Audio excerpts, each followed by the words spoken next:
is something that Paul said in the book of Romans.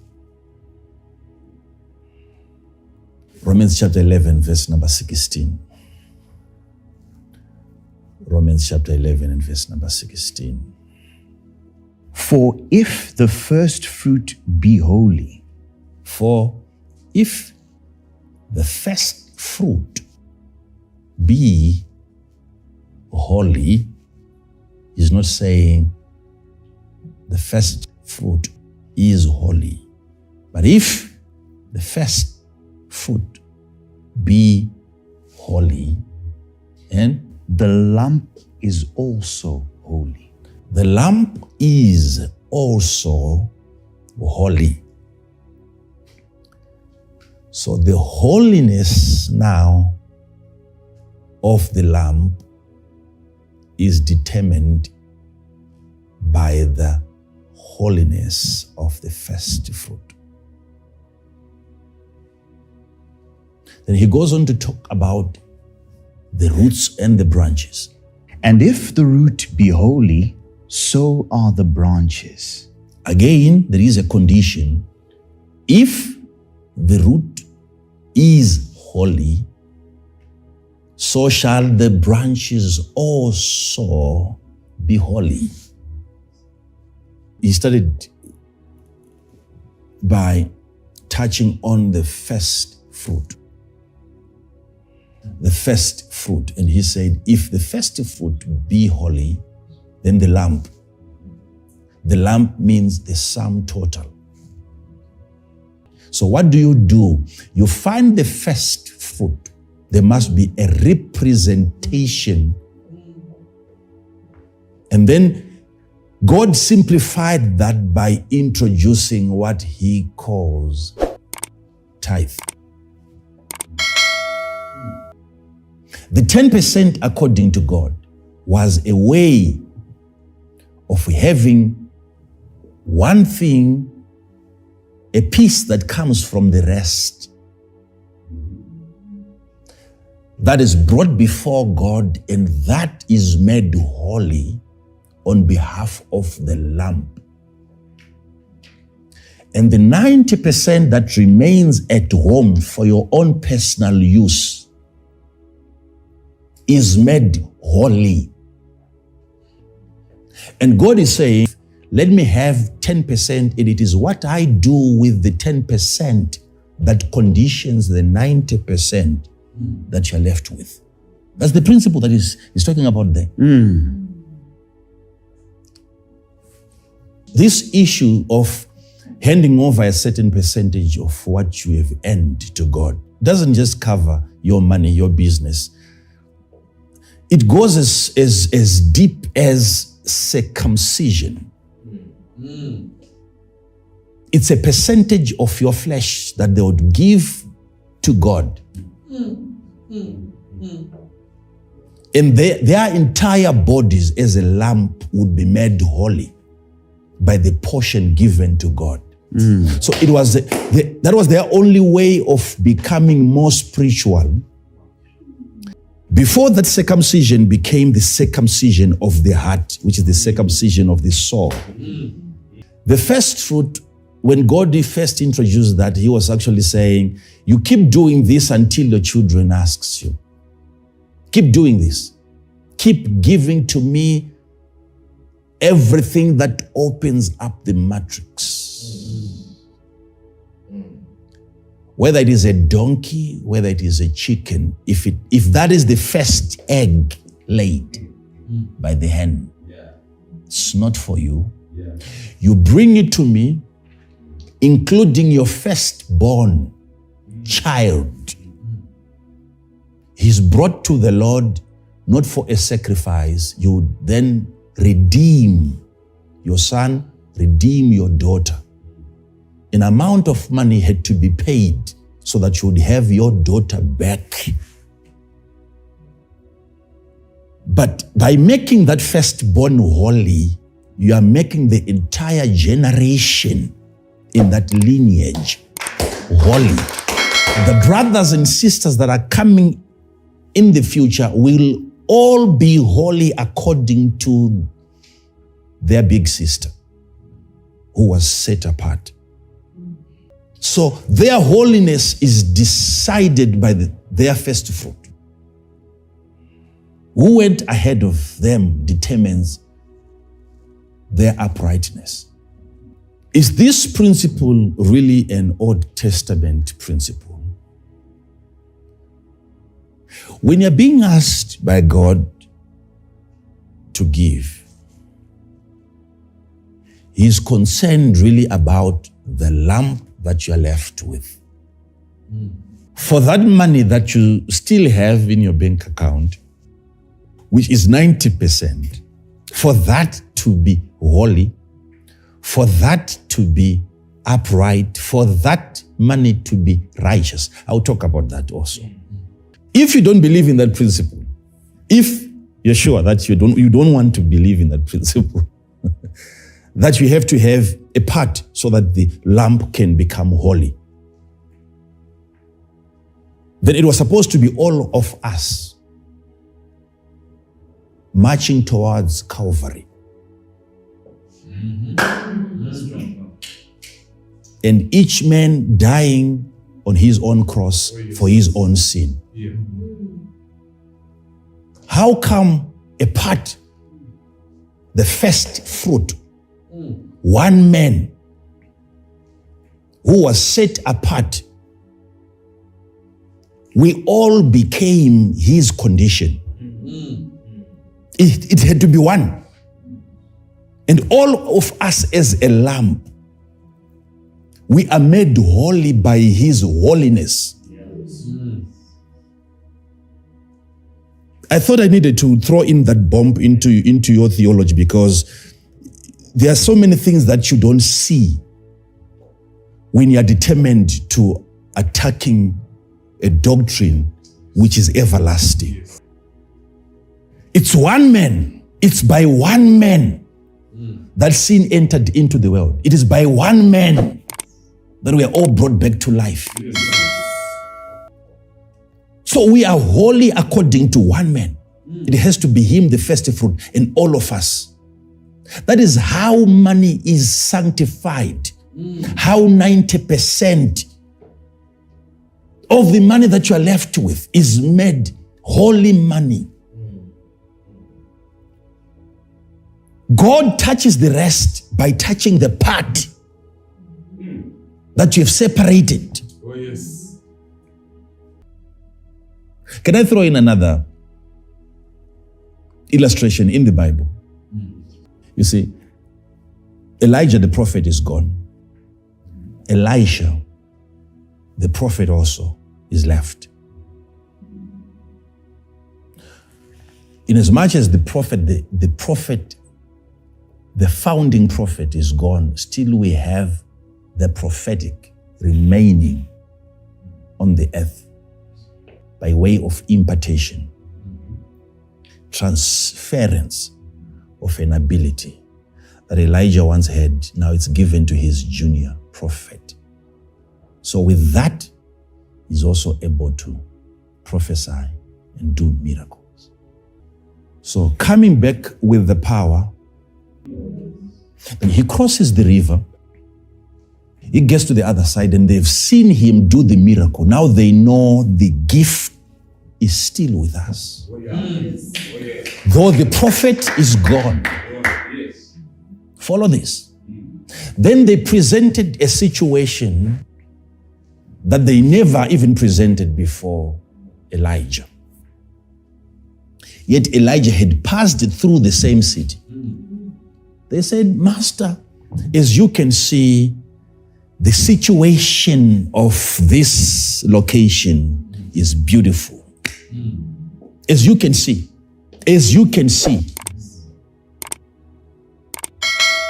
But the waters are bad. The waters are not. And the land is barren.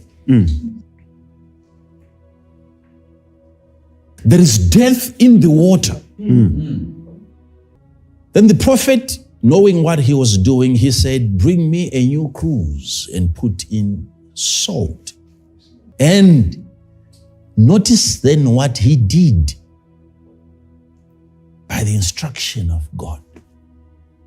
And he went forth unto the spring of the waters. And Elisha went forth unto the what? Spring. Springs.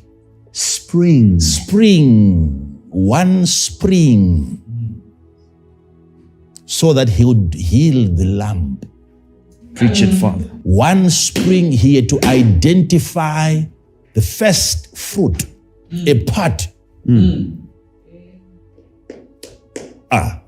Preach it, Father. Preach it.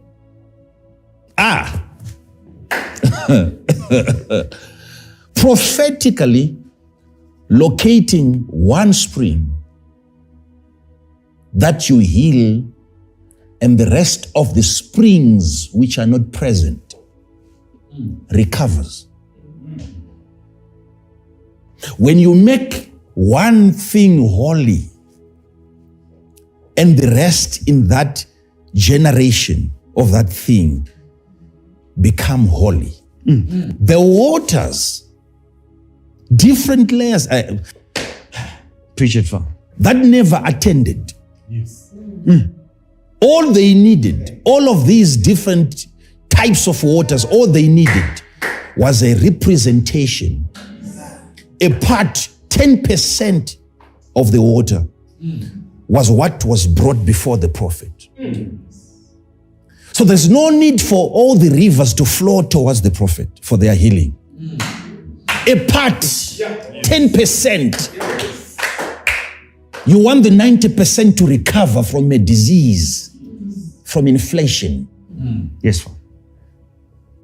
What you make holy is the one spring, and then And it shall be, it shall be when thy son asketh thee in time to come. in time to come. So there is a time that is coming that you will have your children asking you. Asking what? Saying, Saying, what is this? this principle of handing over your first fruit to God. So God is saying, a generation that is coming that I will no longer be talking to concerning what they're supposed to give, because I would have spoken to the previous generation. Wow. It will be a shameful thing for that generation to say, giving is no longer for our generation because God is quiet. The next generation must ask the previous generation, what is this? When they find you observing. So I'm not going to keep on repeating this principle. Blessed are you when you have sons who are not going to wait until I tell them. Sons that are going to ask you, what is this kind of giving? They will have to hear it from you, the preacher, not from me. Yes. When they will ask you, what is this? You will say what? That thou shalt say unto him, by strength of hand, the You will Lord, say unto your son, by the strength of a hand, the Lord what? the Lord brought us out from Egypt. Imagine. What has that to do with giving? I hope that generation is not like the one we have now, because this would not make sense. Okay? By strength of hand, the Lord brought us out from Egypt, from the house of bondage. The Lord brought us where? Out from Egypt, From the house of what? from the house of bondage. Some of these things, when you're reading the Bible, you might not get what the Bible is saying. To think that there is a house called the house of bondage. There's a house where bondage is accommodated. A house. A house. Egypt is a house of bondage. There are houses of bondages. Okay? And it came to pass, when Pharaoh would hardly let us go, When the system would not allow us to go, it came to pass, what? that the Lord slew all the firstborn in the land of Egypt. What did the Lord kill? All the firstborn. How many firstborn? All. Where? In the land In of Egypt. Yes. Both the firstborn of man and the firstborn of beast. Therefore, I sacrifice to the Lord all that openeth the matrix. Therefore, because that's the thing that made the system to allow us to go. When God touched the firstborn, the first fruit of Egypt, then Egypt allowed God's people to go. Only when the firstborn was touched, not the second.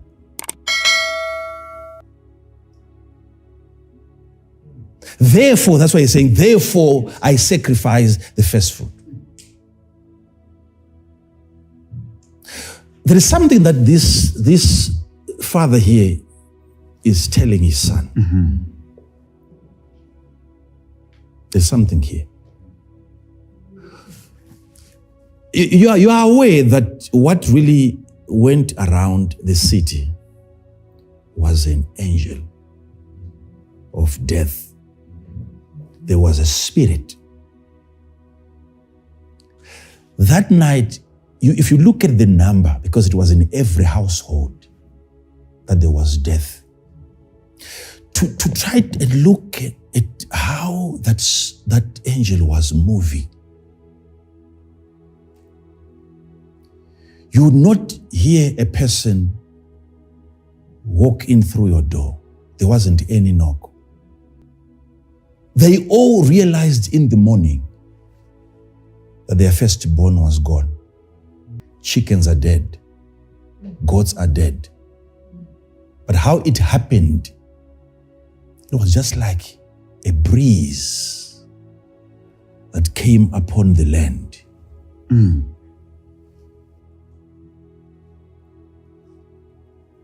One spirit capable of killing how many people in one night? When we talk of spirits, we're talking of something very serious. Hear this. Yet that spirit, you, in as much as it was the Lord who killed, but you are not aware of the kind of spirit that the Lord hired to perform that job. You have to tell your son that there is that kind of a spirit that God sometimes employs, that goes around looking for the first fruit. And before that spirit gets to your house, you must have already given your first fruit to the Lord. And you have deprived that spirit of any right to have any activity of death in your house. So you won't have any demonic activity in your house. Why? Because you have taken it upon yourself to have that activity. You have handed over the first fruit. Your 10% has been given to the Lord so that the 90% cannot suffer the affliction. Hear this. So that he doesn't get into your house. You don't want to have financial demons coming after your money. There is a way that you can keep them at bay. How do I keep these financial demons away from my finances? If I know what they are after, what attracts demons, then I put it into the right hands. For death not to occur. You see now, he say, you teach this your children. How do you deal with the first fruit? So I'm saying for you to observe demonic activities, once I'm born again, demons have realized that now we can no longer occupy that person, control that person, manipulate that person. We cannot possess that individual because God has already occupied him. He has become the temple of the Holy Spirit. So what do we do now? We look for things around him that are yet to be born again.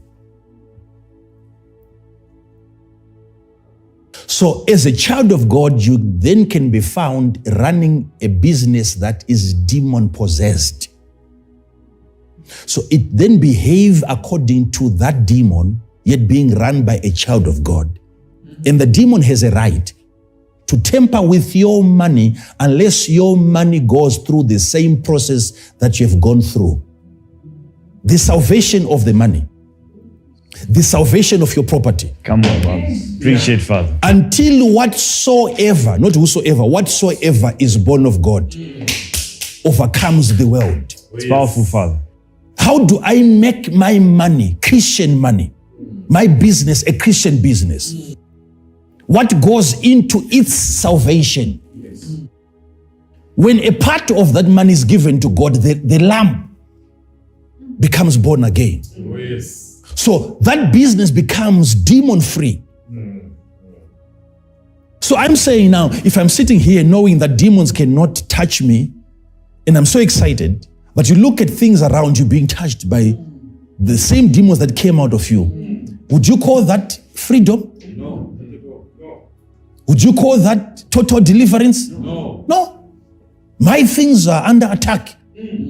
So when you become spiritual now, you can observe and see that that demon that left me is now in possession of something that is mine. How do I administer deliverance? That's where giving comes in. You are setting free an area of your life from demonic manipulations. Demons have a right there until you make that area Christian. How do you make it Christian? A part of that area has to be brought before the Lord. Are you following this? We're following, Father. Are you following this? We're following this. When the book of Hebrews talks about a bed undefiled, do you know what it means? Teach us. I'm just talking about moral uprightness.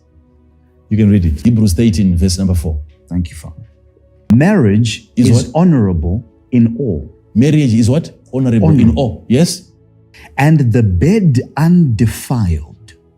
And the bed undefiled. So it's talking about two things that are honorable: marriage and the bed. Marriage is honorable and the undefiled bed is honorable. Okay. What is the undefiled bed? What is the undefiled bed? I want you to understand this because we're talking about when you are presenting yourself before nature and you have an omission, a certain violation of a certain moral principle, and you are not aware of the response of the environment around you towards that act, and things begin to argue with you. Things are becoming hard for you. And it's not because God really is against you, but the things are really against a certain act. An undefiled bed, how do you defile the bed? When you're a married person, for instance, and you sleep with another woman. Let me be straightforward here so that you get the meaning of that word.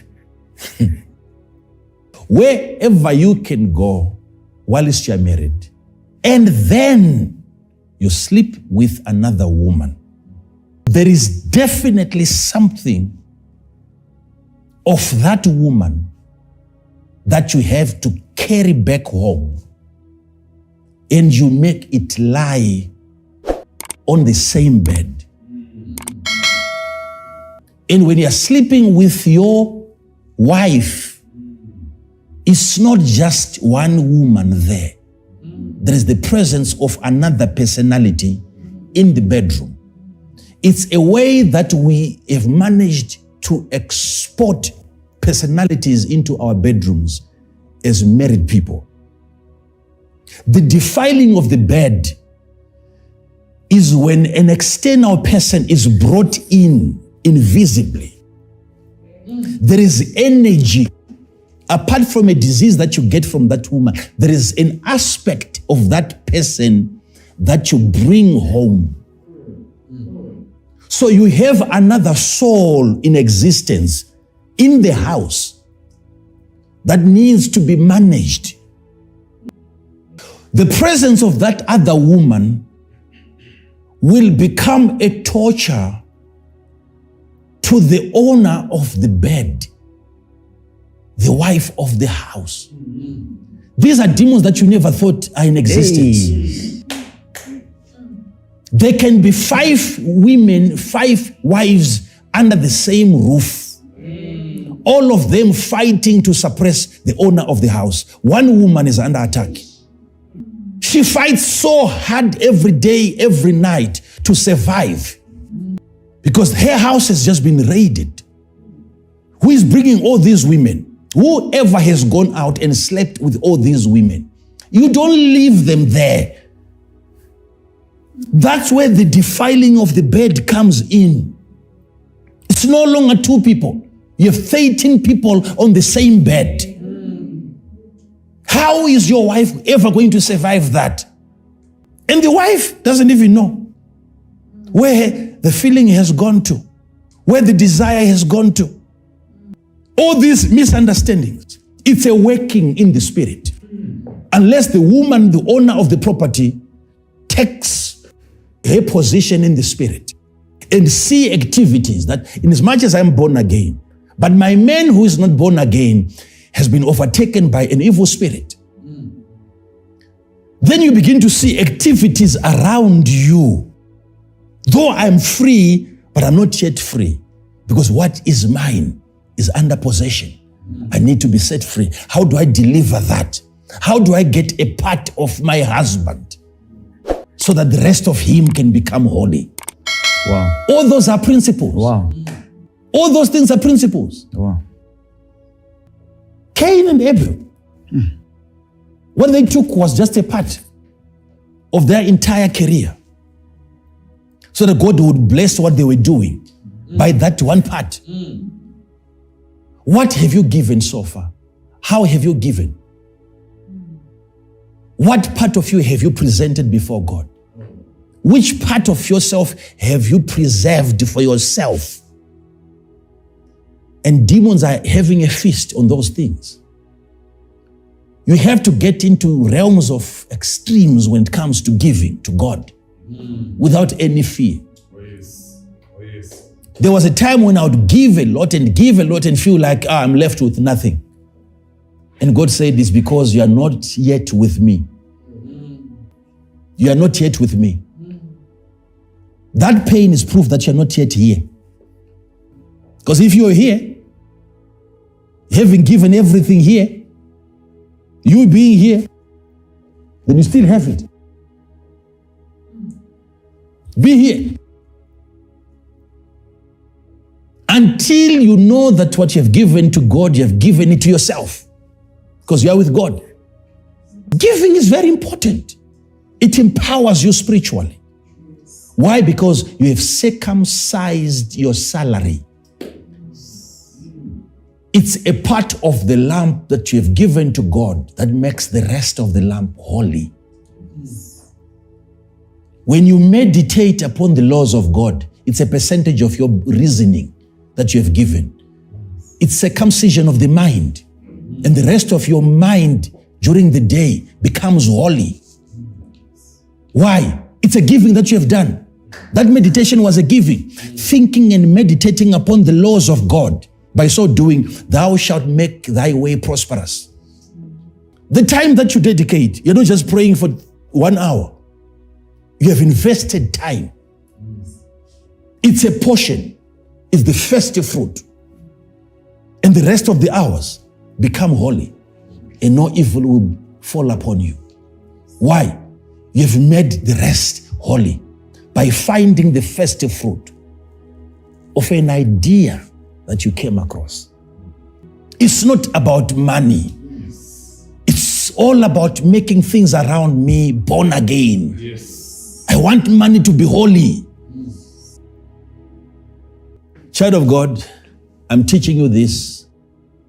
This information is by the Spirit of God.